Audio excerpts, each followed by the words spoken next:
tarde, boa noite, amigos, amigas do canal Abiayala, isto é, comunicação popular, nômade e pluriversal. Hoje, sexta-feira, 16 de fevereiro, vamos ter um bate-papo aqui com o parente Roniele, do povo Suíra, da região de Sabiaguaba. Sabiaguaba, que fica no norte da cidade de Fortaleza, no estado do Ceará. Uma região que eu tive o prazer de conhecer o ano passado. Aliás, a gente também, nos conhecemos, né, embora numa situação meia confusa, até porque assim, a gente estava conhecendo aquelas regiões das dunas, que é um lugar muito lindo, tem praia, né? E estávamos com outras pessoas também. Mas tivemos o prazer de estar ali, de conhecer a região, conhecer o parente, e agora vou dar voz ao parente Roniele para que ele se apresente, fale sobre a sua trajetória, fale sua história, né, de forma oral, como sempre nós costumamos fazer aqui no canal, e também, como não poderia deixar de ser, comentar também algumas situações do âmbito socioambiental em torno dessa região onde ele reside, né? Atentando que o parente é pescador, faz parte de uma comunidade também de pescadores e de vários povos originários da região. Parente Roniele, bem-vindo, Purangacaruca, Catucaruca, fique à vontade, por favor. Olá, parente. Boa tarde, boa noite, bom dia para todos e todas que nos assistem, né?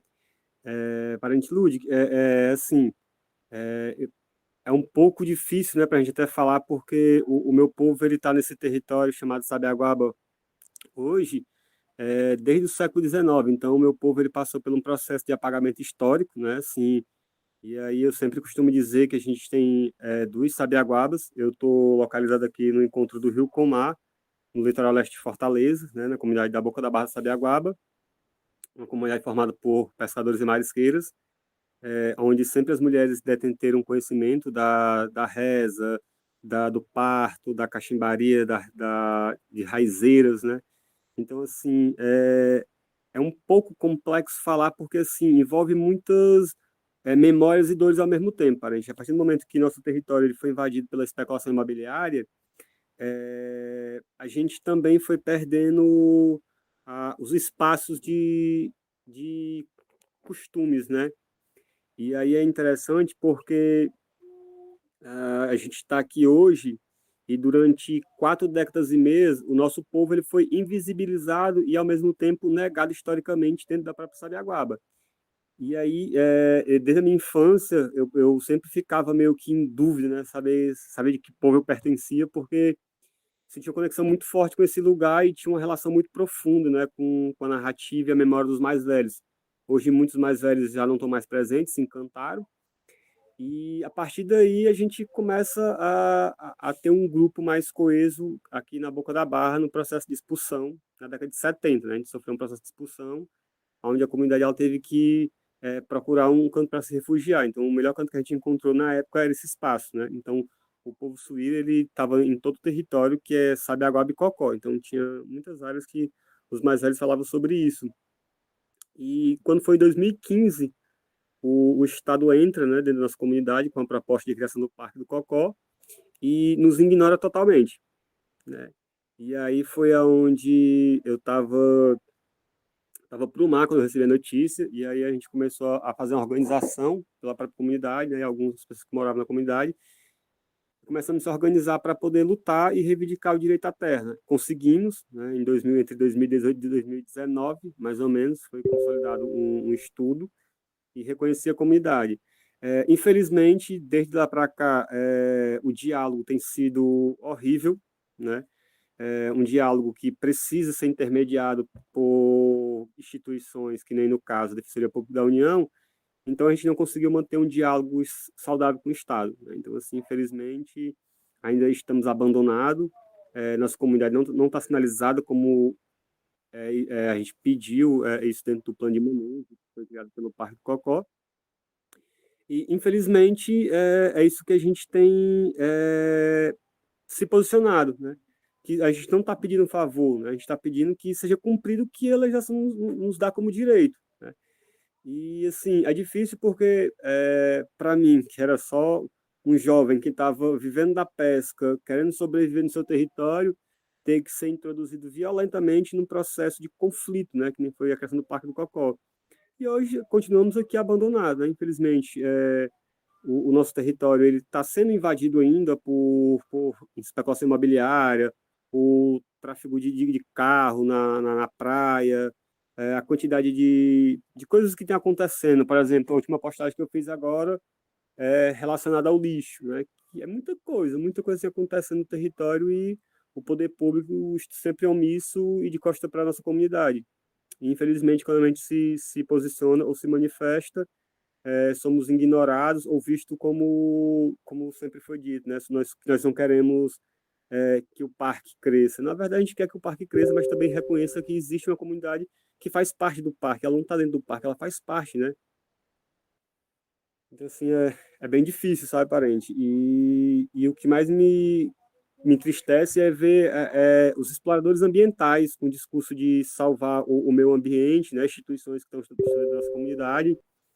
E, infelizmente, a academia ela tem, parece que, uma cegueira e um fanatismo pela essa anomalia de discurso de salvar o mundo, sabe? E esquece as comunidades.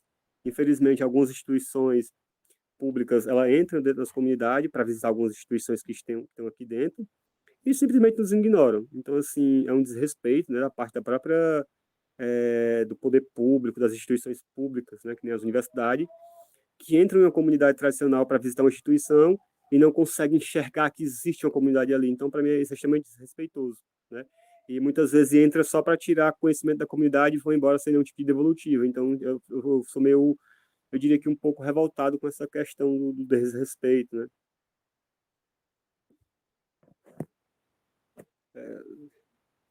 Mais ou menos isso, Sim, sabe? e A que gente ver estava se falando pode. justamente desse texto, Painel Mar. Eu vou mandar aqui pro que foi construído também com a cooperação do parente Ronieli, né? Do grupo Painel Mar, né? Eu vou mandar agora aqui para compartilhar, que o texto é muito bom. Ainda assim, vai ficar na descrição do vídeo esse texto para as pessoas terem conhecimento sobre o que acontece em outras regiões do Brasil, e não muito diferente Estamos de ao volta. que acontece aqui na Bahia e em outras regiões de São Paulo. Assim. Fica à vontade, parente. Estamos de volta ao vivo já.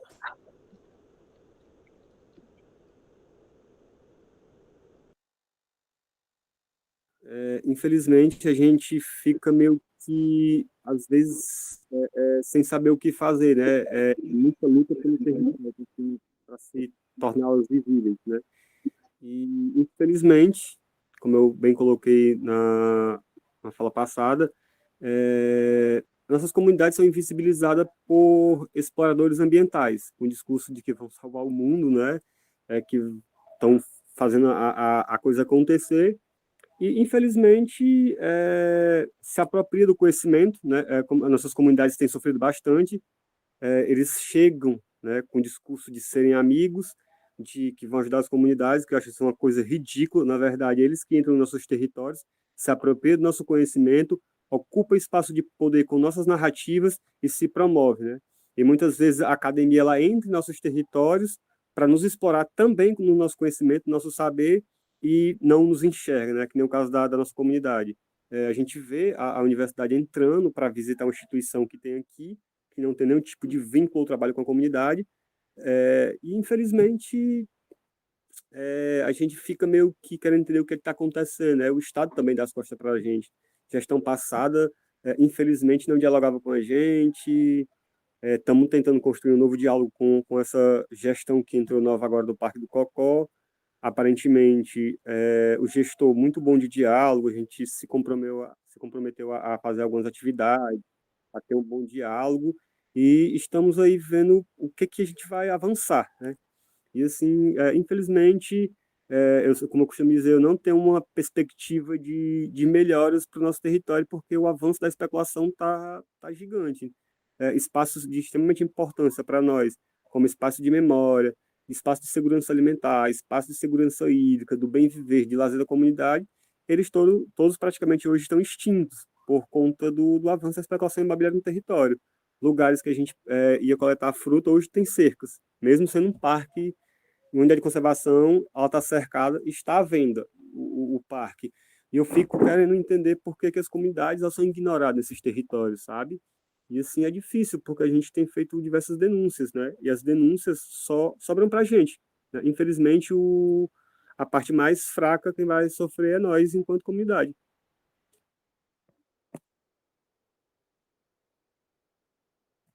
Bom, depois desses problemas técnicos aqui, enfim, a gente estava comentando sobre esse painel mar, né, que eu estou vendo aqui agora através da tela do meu computador, que o companheiro Alberto está passando aí, né?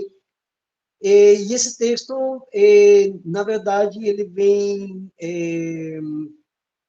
se coaduna com o que está comentando um parente Ronieri, que ele está ali naquela região, né? De Sabiaguaba, ali em Fortaleza, né?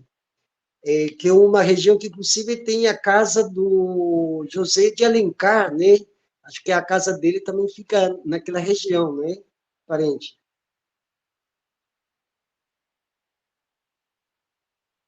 E, bom, enfim, e aí esse texto comenta, né, sobre a grave situação que ocorre em detrimento da falta de uma política pública coerente com a unidade de conservação, com aquilo que eles já denominam unidade de conservação permanente. Esse texto, vou voltar a repetir, né, foi feito por dois pesquisadores, acho que são dois autores que se debruçaram sobre o caso do Parque Estadual de Cocô, do Ceará, na qual também está o parente Ronieri aqui nesse texto, né? Parente, se você quiser falar algo sobre esse artigo, que inclusive vai ficar aqui na descrição do vídeo, para quem quiser conhecer mais, saber mais, ficar melhor informado, ou também para pesquisadores, pesquisadoras, né, sobre questões socioambientais ligado às lutas dos parentes indígenas. Parente, é assim, a gente tem construído vários trabalhos, né, com alguns técnicos, alguns consultores, dentro dessa perspectiva de dar uma sinalização, de falar um pouco sobre os impactos que têm ocorrido no território, né, principalmente nessa questão da segurança hídrica, segurança alimentar, onde nosso povo ele sempre sobreviveu do território, né? Então o território ele é memória viva, né? É a memória dos nossos antepassados, nossos ancestrais, mas ao mesmo tempo é a memória que está presente, né? A narrativa na oralidade, ela não existe o já foi, né? Ela está sempre aqui no presente. E aí esse texto ele foi um trabalho que a gente, alguns pesquisadores me procuraram para a gente fazer um trabalho juntos, e aí a gente conseguiu entrar no consenso sobre algumas pontuações que estavam acontecendo no território. E assim, tem muitos pesquisadores que são muito sensíveis, né? Acho que assim, e acho que alguns trabalhos que aconteceram ao longo desse processo de criação do Cocó, a gente conseguiu se aproximar de pessoas que foram, eu diria que se permitiram a entender o que é a narrativa e a oralidade dos povos tradicionais. E entender como é que essa cosmovisão de identidade de território sem ser essa visão cartesiana, né? Então a gente conseguiu apresentar alguns trabalhos bacanas, porque até a demarcação física, na verdade, ela é uma visão cartesiana, né? Porque nossos povos eles não estão regrados a um espaço dimensional parado, né? É um povo que está em movimento, é um povo que está em circulação, é um povo que se relaciona e faz parte dessa natureza viva, né? Então não dá para dizer que está cristalinizado. Essa ideia da cristalização, de parar, fixar e cristalizar as coisas, eu costumo dizer que isso é um pensamento do Ocidente branco, sabe? Que tudo tem que estar registrado, tudo tem que estar parado. E assim, a gente trabalhou com alguns textos e tem ficado bem bacana. Acho que saber que existe pessoas da academia que têm uma sensibilidade, que estão também dispostos a olhar para as comunidades e enxergar que eles também são protagonistas de saberes e conhecimento, dentro desse texto eu fiquei bem satisfeito, né? Porque foi um bastante diálogo, a gente andou, caminhamos, mostramos o território para as pessoas entenderem um pouco, entende? Então, assim, tem toda uma partilha de saberes que não é do Ronier, né, parente? Eu sempre costumo dizer que o que eu estou fazendo aqui é reproduzindo a memória dos meus mais velhos, né? Assim, o que eu fiz foi juntar a informação deles e está passando agora e repassando. Então, eu costumo dizer que o trabalho ele não é de um indivíduo, ele é de todo um coletivo, né? Não existe um indivíduo, só existe o coletivo, né? Então, para nós que vivemos em comunidade tradicional, a partir do momento que eu estou falando sobre a pesca, a memória da pesca está ligada aos meus mais velhos, aos pescadores mais antigos que passaram conhecimento técnico e etc. A partir do momento que eu vou no território cultuar uma árvore que meus mais velhos respeitavam e que esse lugar ele é importante por não ter ninguém lá, isso também não é um saber meu, isso ele foi repassado. Então, a responsabilidade que eu carrego de repassar o conhecimento dos meus mais velhos, para mim, ela se junta nisso, né? Não tem essa divisão. Acho que a gente pode somar conhecimentos e saberes e tornar mais visível o que são esse entendimento de vida dos povos tradicionais.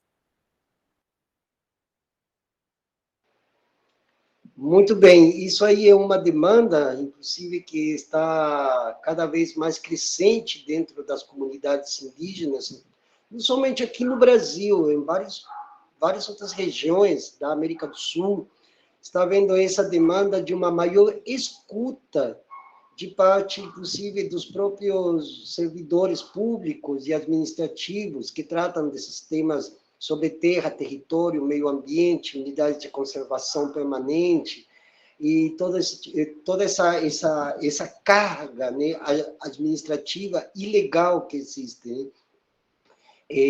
Uma escuta muito mais estreita entre os povos originários, as comunidades quilombolas, ribeirinhos, e as comunidades que subjacem a elas, né? Que é a população em geral, ou seja, a população tem que entender que ela, quanto mais seja a nossa aliada, todas as populações vão ter também, junto com os parentes, uma qualidade de vida. Pouco se fala de qualidade de vida, sempre se fala de política pública como se fosse algo funcional apenas para reconhecimento técnico, administrativo e legal. Mas a qualidade de vida trata-se justamente de poder manter as poucas áreas ainda protegidas ou deferidas pelo poder público, para que elas se constituam como justamente a defesa que a população em geral vai ter em relação a essa qualidade de vida, entanto que parques bem protegidos, bem reservados, né? Entanto que uma especulação, bom, o próprio termo especulação já define seu caráter estratégico maligno, né? Mas se vão construir, por exemplo, tem um caso aqui de um texto que eu li sobre o fato das ocupações serem irregulares naquelas regiões do Parque Natural Municipal de Dunas da Sabiaguaba, Fortaleza, inclusive é um texto em PDF que eu tenho aqui, que é do Departamento de Geografia da Universidade Federal de Sobral, né? Então, eles já estão trazendo nesse texto que eu tenho aqui, eles já estão trazendo essa vicissitude sobre qualidade de vida. E falando em qualidade de vida para os seres humanos, a gente também lembra da qualidade de vida para o resto dos seres vivos. E eu vi esses dias ali no seu Instagram sobre as tartarugas. Acho que foi ontem, há uns 2 dias, eu vi no Instagram sobre as tartarugas, que me chamou muito a atenção, né? Inclusive, vai ficar aqui também na descrição do vídeo, vai ficar o endereço do Instagram do parente Roniel, para quem quiser seguir ele, e com isso acompanhar mais de perto essas questões que nós estamos tratando nesse encontro. Parente, eu queria que comentasse um pouco sobre as tartarugas, também que comentasse um pouco sobre a pesca, porque são todos seres vivos que nos acompanham nessa vida e que a gente, antes, inclusive, de colher eles para o consumo humano, nós pedimos, primeiramente, licença e, logo, eles são consagrados para que essa alimentação nos dê mais energia e força e vitalidade espiritual. Então, parente, é interessante porque, assim, a minha pesca, ela é uma pesca submarina, né? A gente chama de apneia. E aí, eu sempre saio durante 5h30 da manhã para ir para o mar, né? Então, as pescarias que a gente faz, ela se estende. E aí, eu costumo dizer, né, que eu não trabalho com a pesca, eu vivo a pesca, parente, porque eu não saio de casa com a obrigação de buscar recurso para me manter financeiramente, né? Se deu, tudo bem. Se deu só o peixe para se alimentar, estou satisfeito do mesmo jeito. E muitas vezes a pescaria vai e não dá peixe de forma alguma, porque tem seus motivos saindo da natureza, e eu super entendo. E às vezes tem um texto bacana que é as reflexões que eu faço a partir daquele mundo que eu fui introduzido ali a partir do momento que eu vou para a água, né? E eu tenho observado bastante, parente, e eu sempre comento isso, que para mim o mar ele me ensinou que realmente de fato é respeito, né? Respeito a respirar, respeito a entender o que é diversidade, o que é a vida, né? Eu tenho até um texto que fala sobre isso. É o único espaço que o predador respeita a sua presa, né? E nós, seres humanos tão racionais, não conseguimos aceitar a opinião diferente do outro e queremos, muitas vezes, desumanizar o outro, né? E aí, aqui a gente tem uma área muito farta de tartaruga. Inclusive, essa semana estava no mar e tinha muito golfinhos. E para mim é uma surpresa de estar revendo eles de novo, né? Estava com 2 anos que a gente não via. E todo dia a gente tem informação, para a gente. Todo dia a gente está tendo informação. Então, é mudança de água, é temperatura, é espécies invasoras, é espécies que estão desaparecendo, é a quantidade de tartaruga que aumentou, é a quantidade de golfinhos que estão chegando na costa, que nem eu fiz um registro que até divulguei no Instagram sobre as baleias. Mas também tem o olhar do pescador para além da pesca, né? Que é aquela relação de pertencimento. Então, é olhar e se sentir parte do todo, né? Não criar aquela ideia do meu ambiente romantizado, que, vamos falar de meio ambiente como ele sendo o outro indivíduo, né? E não como parte da gente. E aí a pesca, ela me permite isso, né? É um estado de consciência de olhar que são seres que também, assim como nós, eles estão vivos e que precisam ser respeitados, né? E essa identidade que a gente construiu para essa anomalia chamada sociedade, que é o do descarte, infelizmente a gente está acabando com os oceanos, né? A quantidade de resíduos que são descartados. Então, tudo isso afeta diretamente o peixe, indiretamente me afeta com o passar do tempo. Já está afetando as populações diretamente, né? Porque tem os impactos que vão ocorrer a partir daí. E uma das coisas que me chama a atenção é sobre a quantidade de plástico que as tartarugas têm se alimentado, né? Infelizmente, a gente tem se deparado com bastante plástico, mas, felizmente, por outro lado, a gente também tem tido um avanço gigante de desova de tartaruga, né? A gente está na época da desova de tartaruga, inclusive, por isso que está essa movimentação muito gigante delas. E é incrível, então, todos os cabeços, que a gente chama de banco de pedras ou lajeiro, eles estão repletos de tartarugas. E também a gente tem muito tubarão aqui, que não é dado essa informação para não apavorar os visitantes. Mas o que chama atenção, parente, é o quanto e o como nossa cadeia alimentar está estável. Por isso que você não tem registro de ataques de tubarão, por isso que você não tem essa agressão dos seres da natureza a nós humanos aqui, porque justamente ainda há uma possibilidade e há um futuro aqui presente que exista essa cadeia alimentar estável. Então, o que a gente luta enquanto pescadores e marisqueiros é justamente isso, é estabelecer uma ideia que essa questão de explorar recursos naturais, eu acho isso ridículo, né? Eu acho que a gente precisa ter o sentimento de pertencimento e de cuidado, porque quando eu entendo a gente explorar os recursos naturais como a natureza tivesse a obrigação de nos dar algo, né? Então, acho como a gente tivesse a obrigação de chegar lá, tirar dela e ela repor de forma muito como se ela tivesse uma obrigação de fazer algo pela gente. E aí fica muito mais na visão de explorador, né? Você tem muito mais a visão de explorador de recursos da natureza do que mesmo uma pessoa que vai viver a natureza, né? Então é o olhar que eu só tiro o que é necessário, eu só me permito a me conectar com o espaço que eu tenho conexão, né? E o que eu não tenho conexão no momento, eu deixo ele parado ali e assim é o mar, né? Então, você vai ter um tempo que a gente vai estar pescando e outro tempo a gente não vai porque o mar não permite a gente pescar, a gente superentende. Então, todo esse apanhado da pesca, ele também é uma forma de cosmovisão entre os povos das águas e os povos da floresta, né? Que a floresta também está nas águas, né? A gente tem o manguezal, que é a floresta das águas.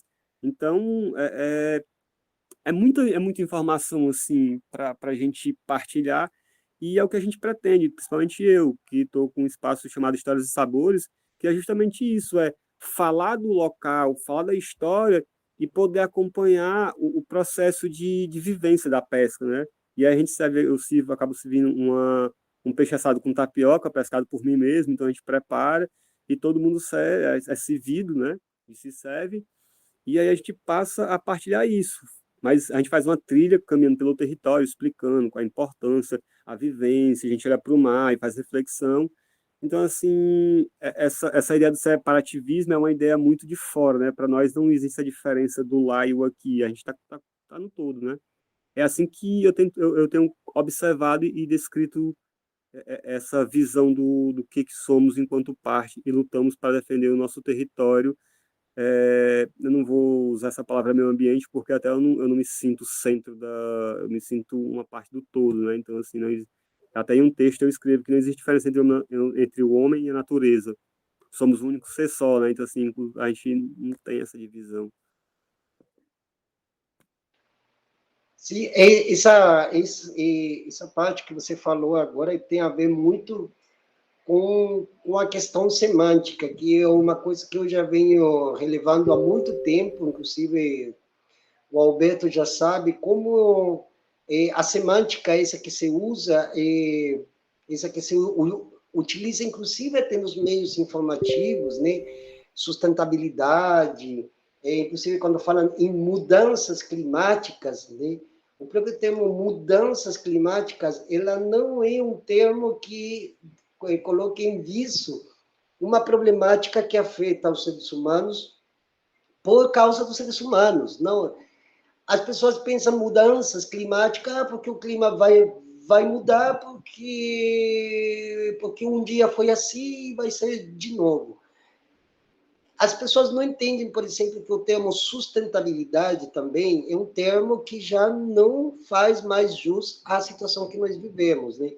Meio ambiente, quando a gente prefere, às vezes, se referir como cosmosfera, né? Porque todos nós somos parte dessa cosmosfera. Tudo que nós vemos, desde uma estrela, uma árvore, até... Oh, esse aqui é Sabiaguaba, né?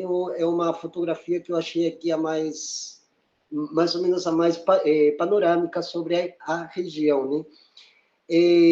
Essas palavras que se utilizam, ou elas escamoteiam a verdadeira situação que ocorre, ou elas apenas reproduzem o mesmo sistema o sistema predatório. Por exemplo, quando se fala em recursos, né, parente? Fala muito, não, porque tem os recursos, que tem recurso tal, recurso hídrico, recursos humanos. O próprio termo recursos reproduz a lógica do trabalho. Então, eu faço esse chamado de atenção, até porque você, parente, não é o primeiro que traz essa perspectiva linguística, semântica, que os brancos, inclusive, que dizem defender essa cosmosfera, ou esse meio ambiente, também eles vão ter que começar a mudar o discurso referente a como eles ainda veem, mesmo que defendendo esse meio ambiente, eles veem ainda o meio ambiente como algo que está lá fora e nunca dentro de cada um de nós, e nós nela também, ou seja, essa questão do homem-natureza, muito bem citado a questão do dualismo cartesiano, que ainda, inclusive, o governo atual, infelizmente, o executivo nacional, hoje no Brasil, continua navegando nessa esteira dessas terminologias que acabam reproduzindo todo esse modelo predatório. É interessante, parente, que, assim, a gente está vivendo uma falsa inclusão. Eu costumo dizer que essa anomalia chamada sociedade ou a cidade, ela nos coloca numa falsa inclusão horrível, porque há um discurso de incluir os povos indígenas, há um discurso de incluir os povos tradicionais, há um discurso de incluir os povos ribeirinhos, há um discurso de incluir as minorias, né, que na verdade nunca foi minoria, somos maiorias, é, justamente para nos convencer, né? Mas na verdade somos separados em bolhas sociais totalmente diferentes para que os interesses sejam tratados de forma diferente. Então você tem a percepção que somos minorias. Na verdade, para mim, não passa de uma maquiagem, né? Assim, com relação a isso, eu sempre costumo dizer que a gente precisa refletir, né? E eu nunca gosto de trazer esse pensamento de meio ambiente, eu gosto de trazer mais esse sentimento de pertencimento, né? Que a gente se sinta pertencente a algo ou alguma coisa, porque, infelizmente, se a gente ficar nessa romantização do discurso de preservação de meio ambiente, que eu vou lá e faço uma postagem no Instagram e está tudo certo, não mudamos nada. Nem nossa postura nós mudamos. Então, é necessário entender, e uma das coisas que eu tenho observado bastante, quando chega no nosso território, é sempre numa perspectiva de a gente vai falar, e nunca deixa a gente falar. E quando a gente fala, essas falas são cortadas numa perspectiva de que a gente sabe o que é melhor para vocês, a gente pode trazer o melhor. A gente, tipo assim, como assim? A gente vai trazer a educação, a gente vai trazer a civilização. E eu sempre costumo dizer, se for para mim ser um povo civilizado, prepotente e arrogante, eu prefiro viver na minha humilde ignorância sendo um pescador simples. Porque pelo menos eu tenho um entendimento do que é uma cosmovisão, do que é a humanidade, sabe? Do que eu não consigo enxergar essa sociedade amorosa que vende o amor, uma propaganda inclusiva, né, que diz que está incluindo todo mundo, mas na verdade quando a gente anda por dentro de Fortaleza ou em algumas comunidades, você vê pessoas abandonadas, essas pessoas passam a ser apenas incômodo paisagístico. Como que eu vou acreditar num discurso de pessoas que estão maquiando, né, uma narrativa política, né, porque para mim não passa de uma narrativa política de convencer as pessoas que vamos salvar o mundo ou vamos mudar o mundo. E eu acho isso muito ridículo, né? Que a gente não precisa, uma das coisas que eu costumo dizer é, em vez de mudar o mundo, vamos mudar nossas atitudes. Eu acho que rever o que a gente está pensando, né? Eu acho que é muito mais vantagem, muito mais é, honroso para nós é entendermos que o mundo não precisa ser mudado, é o comportamento humano que precisa ser, é esse mau caratismo da falsa inclusão. A gente está falando de inclusão, de incluir os povos indígenas, a gente está tendo terras invadidas, a gente está tendo povos indígenas sendo dizimados, assassinados. A gente está vendo o território do litoral do Ceará sendo devastado pela especulação imobiliária com o discurso do ecoturismo. Que ecoturismo é esse? Para mim é um ecaturismo. Isso é um ecaturismo. É nojento, porque é um discurso de trazer o turista para as comunidades para viver a natureza, mas em longo prazo a tendência é dizimar a população. Então, como é que você está falando de inclusão? Muitas vezes as instituições que estão dentro do nosso território, muitas vezes nem são da própria comunidade. Às vezes, os grandes empreendimentos que estão dentro dos territórios, com discurso de preservar o meio ambiente, ou um discurso de trabalhar o turismo sustentável, são pessoas de fora, que são apoiadas pelo setor financeiro, pelo setor empresarial. Então, como é que eu posso acreditar num discurso de inclusão se eu estou vendo meus parentes e semelhantes sendo excluídos do território e a nossa luta sendo invisibilizada e negada? Como é que eu posso acreditar nesse discurso que os direitos são iguais? Para quem? Para quê? A gente tem uma justiça branca. A gente, enquanto Boca da Barra, sofrendo um processo de racismo ambiental. A gente viu um pedaço da própria comunidade sofrer um processo de higienização ambiental, de gentrificação. Ou seja, para que esse discurso de que vamos incluir? Eu vejo isso como uma grande sacada da política para se promover no povo, né? Infelizmente, essa é a leitura que eu tenho feito, parente, e não vou deixar de externar ela, porque para mim é o que eu sofri, vivenciei nesse processo de criação do Parque do Cocó. A gente viu uma falsa inclusão. Se a gente tivesse visto de fato a inclusão da importância das comunidades tradicionais, da importância dos povos indígenas, povos originários, dentro dos territórios, a gente não teria os avanços ou o abandono que a gente está sofrendo hoje aqui dentro do território. Como é que eu posso acreditar num discurso se na prática ela é omissa?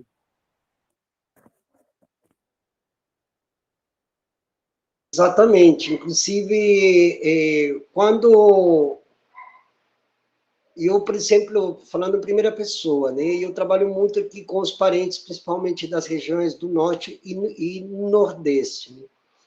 Existe também um forte componente legalista também na mentalidade de muitos dos parentes, porque também você tem essa premissa de que somente através do funcionalismo jurídico administrativo é possível neutralizar os ataques de parte de não somente dos especuladores imobiliários, como também dos mineradores, dos madeireiros, e do próprio governo em questão, já que quando, por exemplo, se fala da Ferrogrão, lá no Pará, ou quando se fala sobre a margem equatorial, que também afeta o Ceará, Maranhão, Piauí, Pará, né, onde inclusive o ano que vem vai ter a COP30, né, que acho que é a COP30, né, lá em Belém do Pará, né?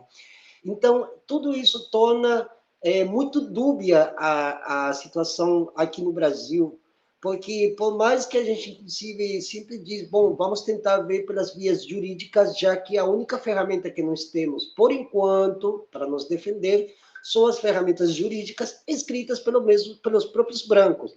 E eu sempre costumo enfatizar, pois bem, se os brancos criaram todo esse sistema jurídico, legal, do direito romano, né, e eles mesmos não cumprem, quer dizer, então, que se a gente vem com as mesmas ferramentas, tentando a gente se defender e junto defender a floresta ou os diferentes biomas onde nós estejamos, é uma luta fadada a um fracasso constante. E isso estamos vendo, inclusive, agora que vão retomar a discussão do marco temporal, que já começa, inclusive, semana que vem, onde ainda se discute se essa lei é constitucional ou inconstitucional, sendo que o próprio Supremo Tribunal Federal já declarou inconstitucional, embora tenha colocado as figuras jurídicas que venham a neutralizar essa suposta inconstitucionalidade da lei que antes era o PL 490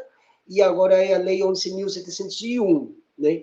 Então, é um choque de duas forças opostas, supostamente opostas, mas que se chocam e não se destroem, se eles não se pulverizam. Por quê? Porque faz parte do mesmo bojo jurídico. Então, se por um lado nós dizemos, olha, antes do governo Dilma, havia um código florestal muito mais avançado, inclusive mais avançado, que muitos outros países ditos do primeiro mundo. Hoje, ele está entre os piores. Então, nós vemos que os governos anteriores deixaram essas brechas para que os atuais continuem navegando na esteira desse processo jurídico-administrativo sem trazer, na prática, alguma solução em concreto. Não há solução em concreto, né?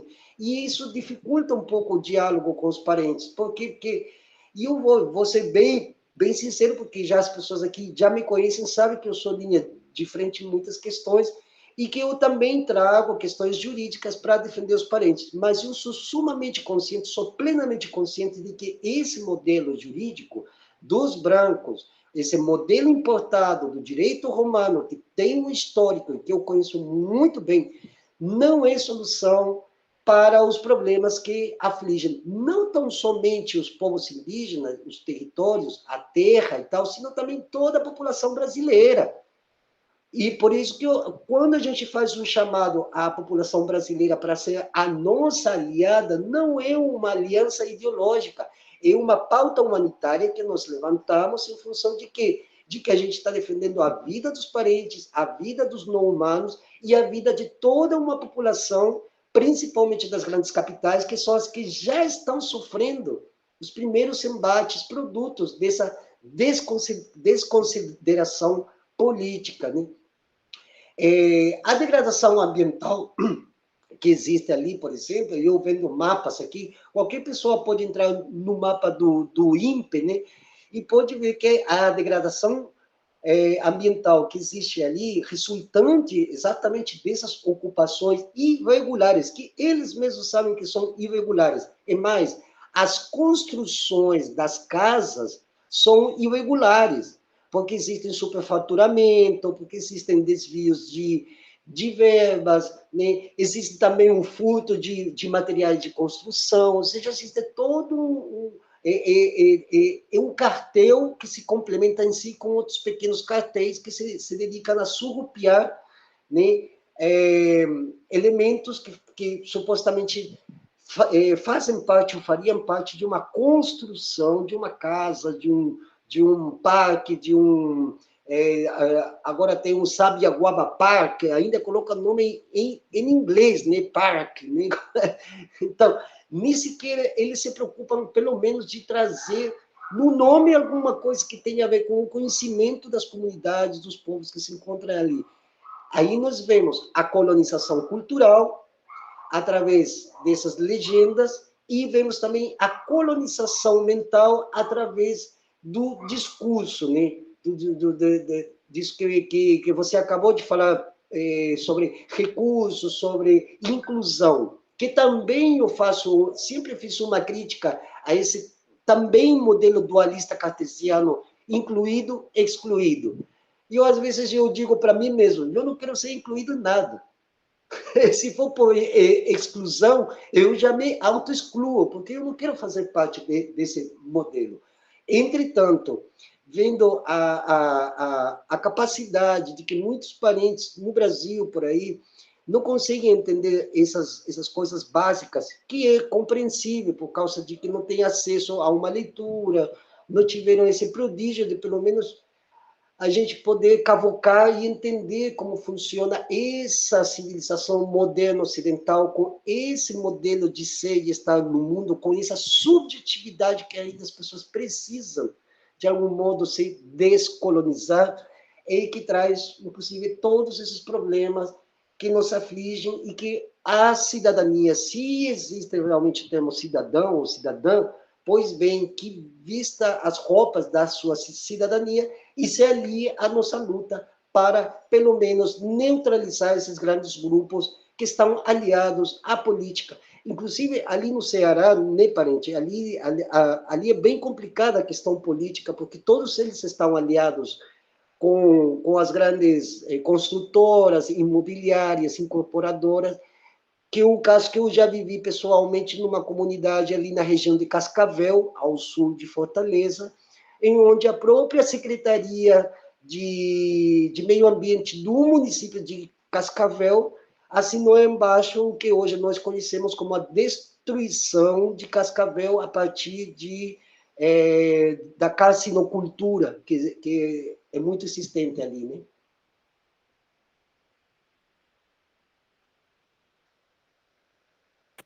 É interessante, parente, que eu sempre tenho falado muito, Luiz, o seguinte, a gente, a gente foi domesticado, né? Muitas pessoas não gostam de usar essa palavra porque se sentem ofendidos, mas nunca perguntaram quando tentaram nos assassinar e nos exterminar se a gente estava se sentindo bem ou confortável. E às vezes, quando a gente fala uma palavra que fomos domesticados, né? No geral, é interessante que toda história tem três lados, né? E sempre a gente vê a história do colonizador, né, do opressor, com o discurso de que vai nos ajudar. E aí tem a história de quem se submeteu à regra da domesticação, da opressão do colonizador, né? E teve aqueles outros que não aceitaram. E aí tem uma coisa interessante, os discursos, né? Existem três discursos que é interessante. O discurso do colonizador, de quem foi colonizado, e o terceiro discurso, que é o discurso de quem foi expulso ou excluído, né? E aí, dentro do contexto histórico, eu lembro muito bem aqui da nossa comunidade, da Boca da Barra, principalmente, quando a gente foi buscar que eu fui buscar um pouco do contexto histórico da Sabiaguaba, né? Então, tinha um núcleo que contava uma história e uma versão muito parecida com a de quem oprimiu, né? Então, ou seja, os oprimidos tinham uma versão muito parecida com a dos opressores. E aí mas aquilo me incomodava porque a história se tornava sempre a mesma coisa. E aí eu fui buscar a história dos mais velhos. E quando eu fui buscar a história dos mais velhos, era interessante, porque a história dos mais velhos era uma história de revolta. Só que era uma história que até eu escrevi um texto sobre isso, que se chama O Rastro de um Povo Invisível. Eles falavam e não concluía. Então você tinha que sair procurando aquela palavra que eles deram. O final da conversa que eles encerraram. E a partir daquilo ali eu comecei a refletir, né?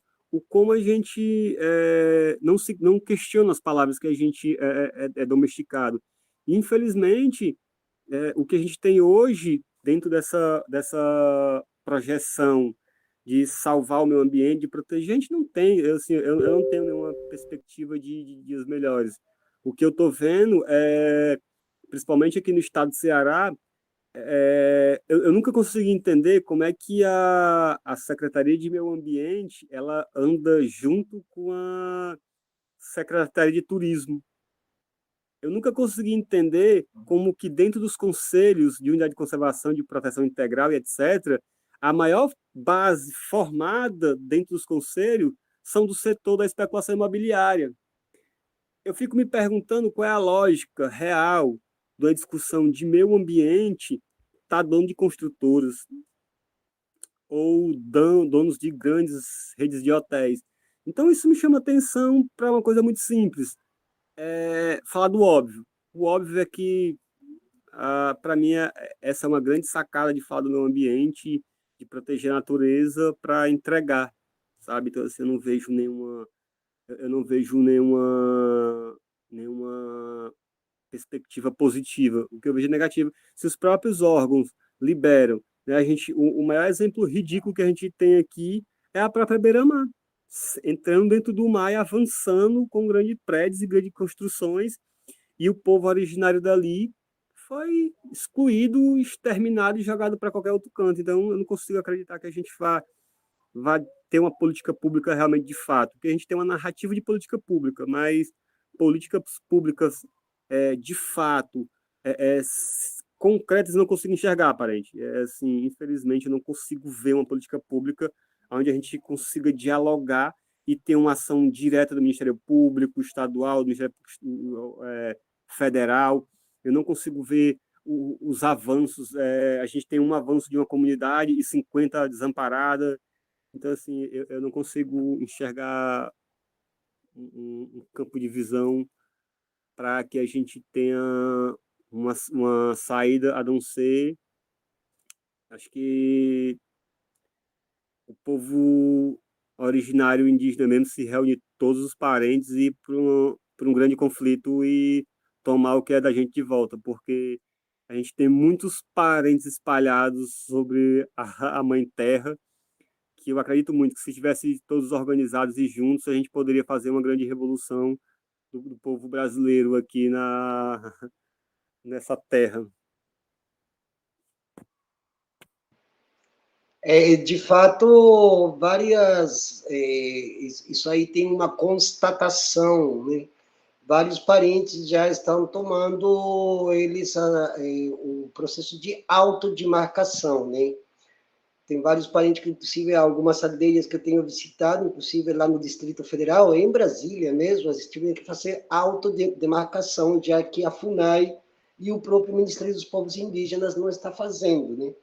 Existe uma grande crítica também em relação à construção e a como vai se conformando o Ministério dos Povos Indígenas em função de sua falta de base, né, das bases que seriam os povos, todas as lideranças dos mais de 300 povos que existem no Brasil, além das comunidades tradicionais, além dos pescadores e tantas outras comunidades de extrativismo natural, de serem base de apoio do Ministério dos Povos Indígenas e da própria FUNAI, coisa que, infelizmente, não está acontecendo.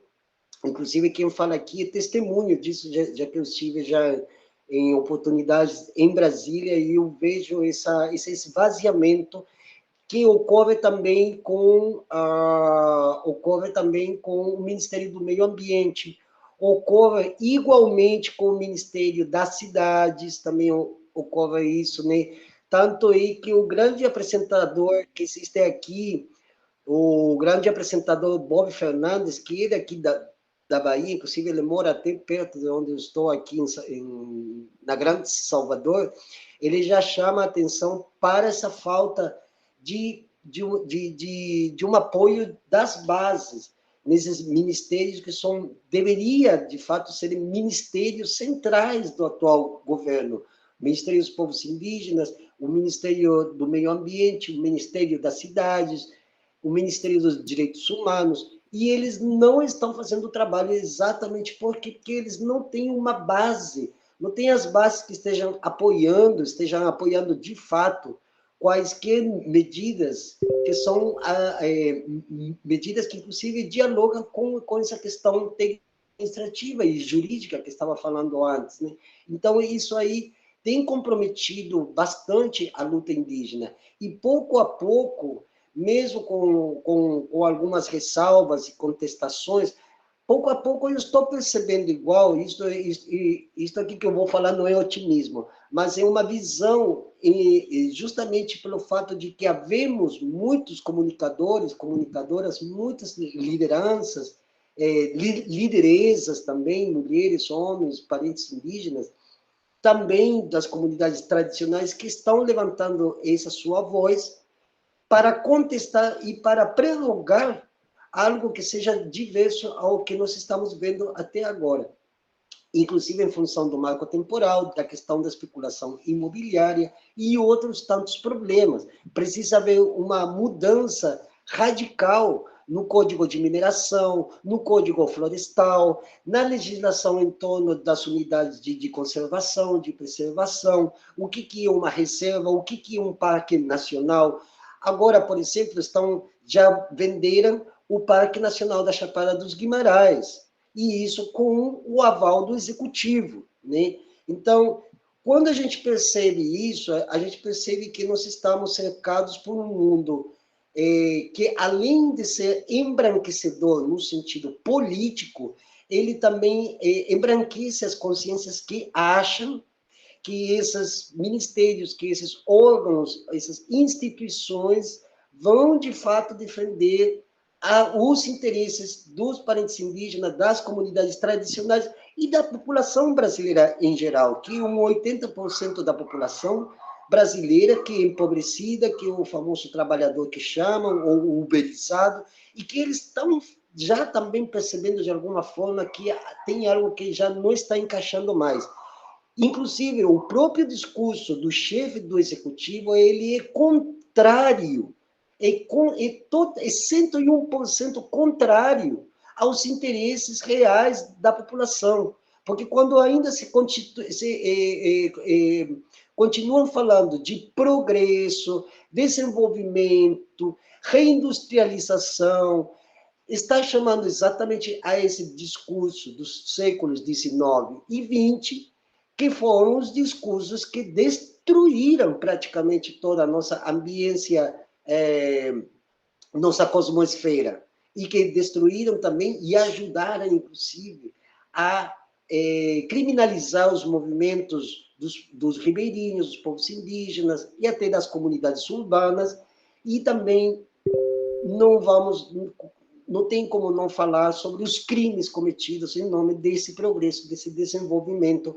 Haja se visto o que aconteceu aqui no sul da Bahia, no dia 21 de janeiro, aquele fatídico dia 21 de janeiro, que os fazendeiros assassinaram a Magé, né, que é a versão feminina do Pajé, né, a Magé Maria de Fátima do povo Pataxó, que inclusive nesses dias, agora eu vou andar por aquelas regiões do sul da Bahia, né? Parente, uma pergunta assim, dentro do âmbito da espiritualidade. O que representa o mar, as ondas, o vento, as águas, para o povo suíra e para os povos que estão ali naquela região? Qual que é esse sentido podemos chamá-lo de sentido, a essa cosmovisão diferenciada da cosmovisão da branquitude conceitual política que ainda está aí vigente. Parente, eu costumo dizer que falar dessa sensação ligado a isso, eu acho que essa ancestralidade terrena é muito complexo, porque para mim o mar é transmuto, sabe? O mar é a manifestação da vida. Para mim, eu costumo dizer que é minha escola de filosofia, minha escola de psicologia, é onde eu consigo me entender como insignificante, como importante, é olhar para a Terra e entender. Até tem uma frase aqui em casa que diz: povos do mar que vivem na Terra, homens do mar. E aí, assim, eu resumiria isso como corpo e alma, de uma forma resumida. Porque, parente, o mar ele é alimento físico, ele é alimento espiritual, ele é parte de nós, né? A gente veio do mundo das águas e se tornamos matéria, né? Chegamos aqui pelas águas, então é uma reconexão, é um fortalecimento físico e espiritual, é o entendimento de se sentir presente, né? Se sentir banhado e conectado com seus ancestrais. E eu diria que um coração pulsando. Eu definiria de uma forma mais simples, assim, com essa palavra, um coração pulsando, porque o que você sente, o que você vive, o que você partilha com a comunidade, as memórias, as histórias, os desabafos, as alegrias e a tristeza, e a forma que o povo olha para o mar e fala sobre o mar, para o mar, é como se fosse o coração batendo para manter o corpo vivo. Então, assim, é muito incrível, não dá para descrever com palavras, porque é uma sensação muito profunda, né? E eu costumo dizer que as palavras nem sempre elas conseguem suprir o que a gente sente. Nesse momento, para mim, é isso. Eu não consigo achar palavra palpável para dizer o que uma representa, né? Porque para mim ele representa a maior manifestação divina, que é a vida. Muito bem, parente. Sim, isso é bom, inclusive, para as pessoas que estão ouvindo, que vão assistir esse nosso encontro, né? Eu tenho uma frase que eu trago muito comigo, que diz o seguinte: muito antes do verbo, as árvores já existiam, né? Muito antes do verbo, as águas já existiam, né? Aí pode complementar, né? Que quando veio essa frase à minha mente, por incrível que pareça, eu estava no centro da cidade de São Paulo, que é o lugar onde eu vivi muitos anos e eu me formei também. E aí tinha uma árvore incólume, e aí eu olhei para ela e falei assim, nossa, tantos livros, tantas coisas que as pessoas falavam, e a árvore estava ali, a única árvore que se conseguia manter aí contra qualquer vento ou maré, ela estava ali dentro de um edifício, inclusive, de um prédio, né, que hoje é uma ocupação artístico-cultural em São Paulo. Né? E aí veio isso à minha mente, né, muito antes do verbo, as árvores já existiam, as águas já existiam, né? As nuvens já estavam aqui, os micro-organismos, os bichinhos, as aves, os crustáceos, os frutos do mar já estavam ali, e eles não precisavam verbalizar para dizer que eles existiam ali, né? E qual que é a nossa função, digamos, como seres humanos, se não proteger, já que dizem que nós somos os mais racionais dentro desse grande reino de seres vivos. Entretanto, nós vemos a irracionalidade de uma grande maioria que ainda não está pensando nessa parte espiritual. Por isso que eu costumo sempre, embora inclusive o termo espiritual, espiritualidade, também vem desse cristianismo que chegou até nós, aqui com esse termo, né, com essa averbação nessas palavras, né, mas é o que nós encontramos também como palavra-chave para justamente trazer um vislumbre, inclusive para os brancos, porque os brancos também têm suas ancestralidades, né? Mas por que eles abandonaram suas ancestralidades? Justamente por causa de um silenciamento, de um apagamento das culturas que vinha, inclusive, da própria Europa, já secularmente conhecido, e que os livros de história oficial, às vezes, não revelam, mas que nós, pesquisadores, conhecemos muito bem através de cartas, de registros, de documentos, inclusive, antigos, em outras línguas muito mais antigas, que imprimiram essas espiritualidades de uma forma mostrando para as pessoas que é concebível e possível, né, herdar para as futuras gerações essa cosmovisão de mundo que tanto nós precisamos colocar agora em vista de tudo isso que nós estamos vivendo. Parente, você queria mais algumas considerações, falar um pouco mais sobre a realidade territorial, vivencial onde você se encontra ali, naquela região de Fortaleza, Sabiaguaba. Sabiaguaba é um nome indígena, né? Você sabe qual que é o significado? Parente, até onde a gente conseguiu encontrar, identificar, a palavra sabiaguaba, ela é encontrada no Nhengatu, que significa comedor do sabiá, né? Provavelmente era um lugar onde as sabiás se alimentavam, né? E, por incrível que pareça, Rio Cocó significa também parece que é no Tupi, se eu não me engano, que é área agricultada ou área de roçado, né? Tipo assim, foram os dois nomes que repassaram, né? Então, assim, era uma área que sempre o povo ocupou. Mas aí tem uma coisa interessante, parente, é que com relação à questão de nós, seres humanos racionais, eu fico me perguntando, né, como a mentalidade humana ela é arrogante e prepotente, né? Dizer que um animal ele não é racional, né? Como é que você pode falar do outro, sabe? Eu sempre costumo dizer que o bicho mais incrível para mim é o passarinho e o maridono, que nunca fizeram um curso de engenharia e consegue construir uma casa e um ninho, entende? Assim, então os caras não são, é só instinto, então nós também só temos instinto, né?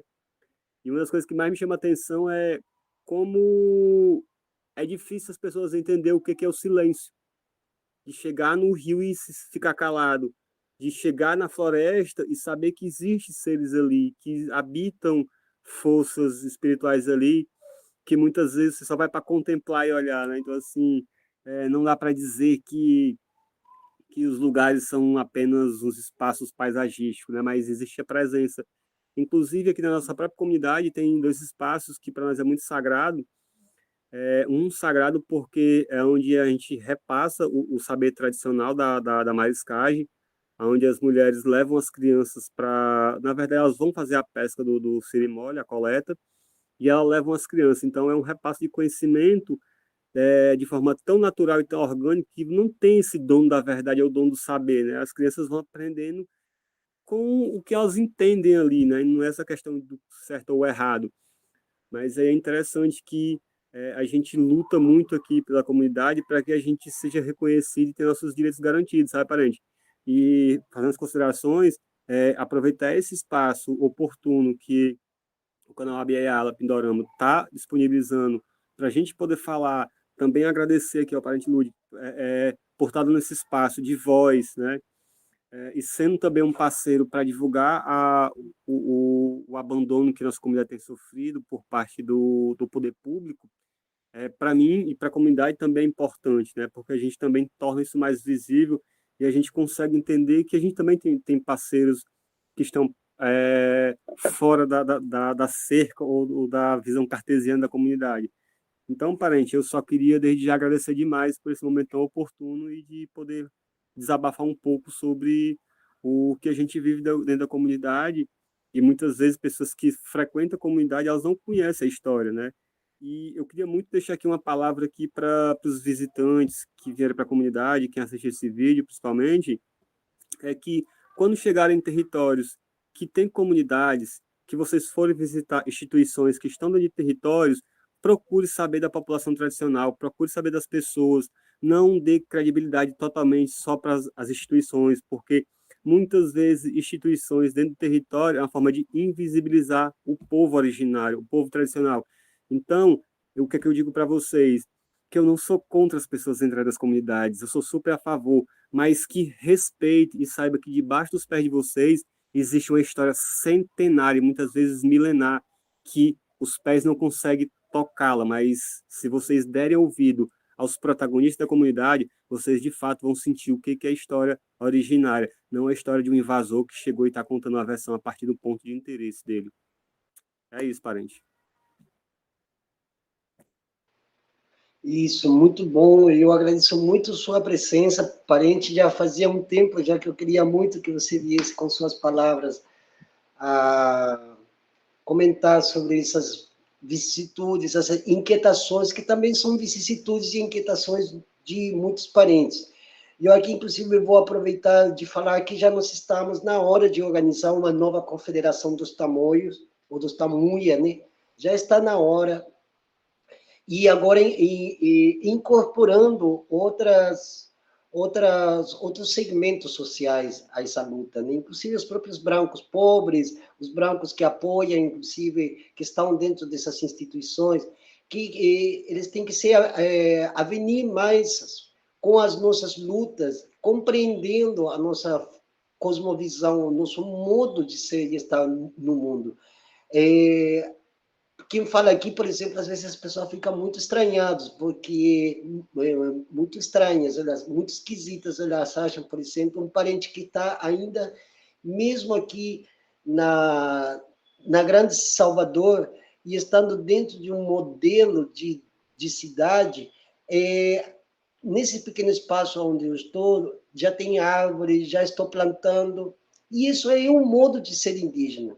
Todos os lugares onde a gente passa, a gente joga uma semente, de que seja, você planta um chuchu, você planta um tomate, você planta um manjericão, que dirá então plantar uma árvore.